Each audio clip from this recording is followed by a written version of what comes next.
being the country with the highest number of UNESCO World Heritage Sites. It's a source of pride, but it is a fortunate coincidence because we could celebrate this with this first ministerial meeting of the Ministers of Culture and the G20, which took place in extraordinary places. You've seen directly or through the television the opening with Prime Minister Draghi, whom I would like to thank. With his presence, he showed to the world and to the country that culture is important, that it attaches great importance to culture, also in the field of international economic relations. But we started in a wonderful venue with the opening of the Colosseum, and now we are in Palazzo Barberino with a table of G20 and under the fresco by Pietro Cortona, and then we will wrap up with a welcome cocktail, a farewell cocktail at the Borghese Gallery. We've shown the infinite beauty of Italy,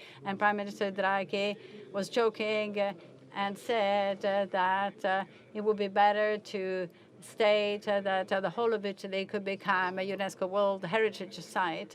Juridically, this is not possible, but symbolically, this has been mentioned by different ministers, so we're very proud of this.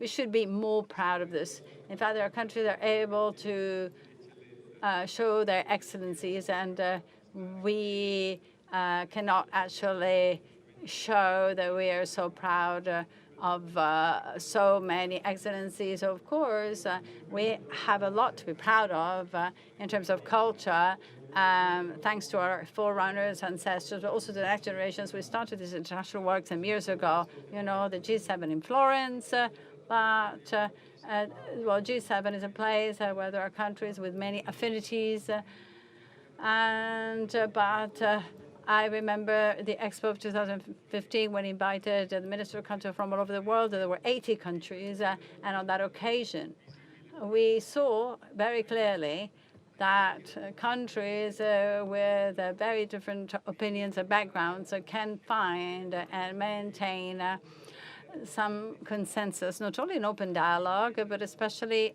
an agreement and the inclusive terrain was culture. And I remember there was Umberto Eco who came, and he said to the ministers of culture, and I remember what he said, a very simple sentence, but very effective: all wars, all conflicts, hatred of the past and of the present come because you do not know one another better. So culture should actually lead to get to know one another better. We have continued along this direction by organizing the G20. This was not only an opportunity to discuss, to exchange opinions, but really this was a venue of great debate for the whole day after the opening of yesterday. And especially we concluded with a great declaration that has been approved unanimously, which becomes the Declaration of Rome of the Ministers of Culture of the G20,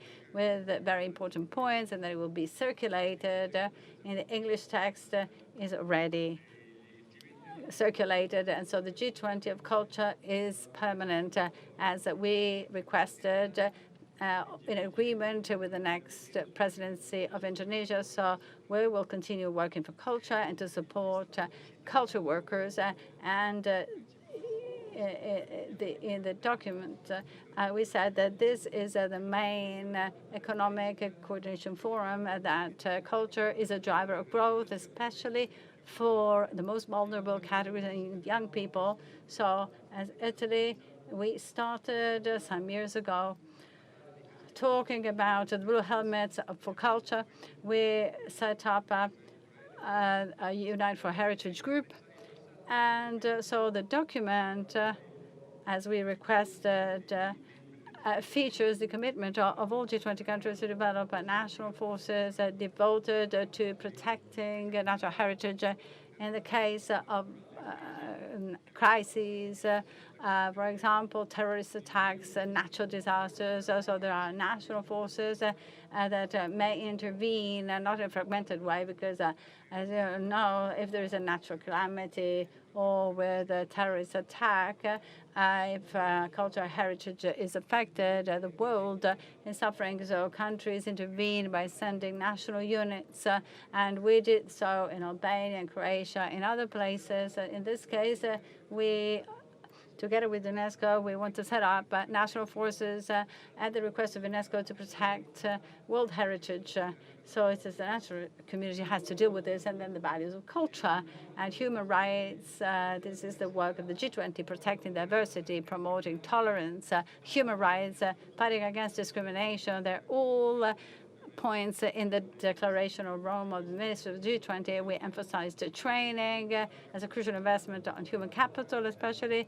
A great role will be assigned to the School of the Heritage that we set up some years ago that is working very intensely, which is trains the staff of the ministries, the ministry, especially superintendents and the directors of museums, and also an international program and also the training of carabinieri for the protection of cultural heritage, and they train the police forces of other countries, and also considerations on climate change, on the impact of climate change on cultural heritage. And we have decided to accelerate our efforts to develop new digital technology, online platforms to exchange cultural content. So the document was approved at 32 points.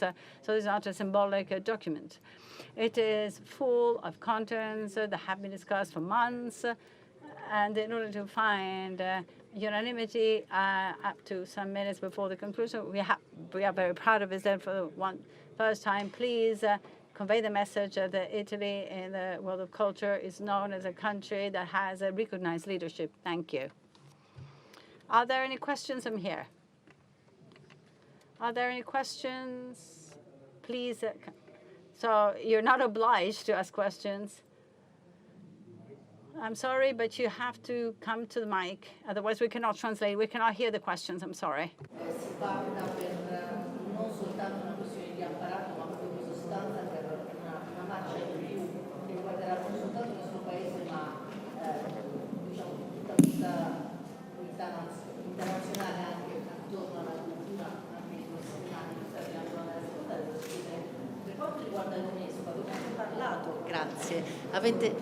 Grazie.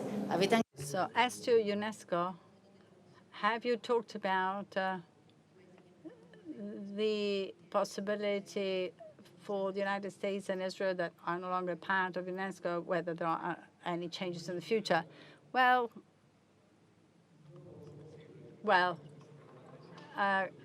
I can answer yes. This is an investment for the future that will be a permanent investment.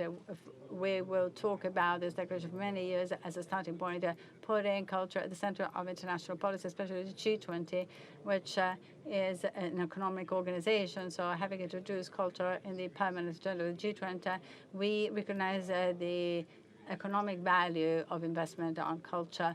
And we talked about this also in the past a lot. And I believe that crises, even the worst crises, as the COVID one, bring opportunities. And throughout the world, if we look at cities without music, theaters, tourists, or cinemas, we understand that cities are dull, gray. And so there is now people want to have culture.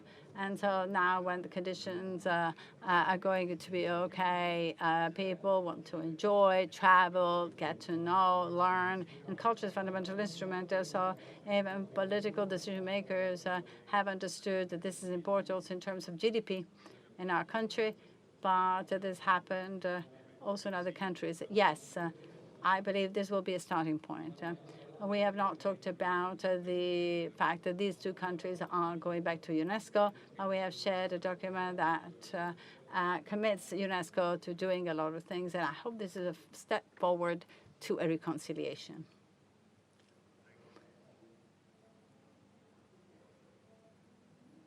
I'm sorry, no microphone. Cinzia Conti from ANSA. So I know that there was a great consensus among the countries. Are there any points in which there was not great unanimity or points that we have to discuss? No, we approved the document unanimously with a round of applause. I would like to thank the staff of all the ministries for having reached this objective. So we have a very thick document. This is not a symbolic document. Naturally, there were some points that were more difficult, but then we found a unanimous consensus. Very important because, you know, at the G20, there are countries that in the past had very distant positions. Thank you. Thank you.